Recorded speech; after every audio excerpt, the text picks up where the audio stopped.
Hello everyone, this is one way to find out how to increase or decrease by a percentage. So I'm going to use the same question as the last example. Increase $50 by 10%.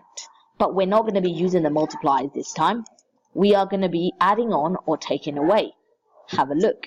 So if you want to increase it, increase means going up, getting more and more. So by definition, you will have to add on 10% of $50 on top of $50.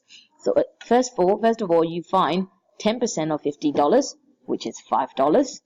Then you're going to have to add $5 on top of $50, which will give you $55.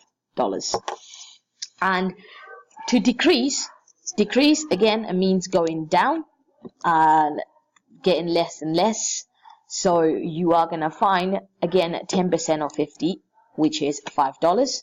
Then this time you will be taking away $5, which is the 10% of $50 from $50, which will give you $45. So if I go back to my last example, I've used the same question for increasing and decreasing. So if you have a look, it does not matter if you use this way or this way, you will get the same answer. So have a look at these examples. Just pause the screen now. Then I want you to complete the second part of the worksheet. Good luck.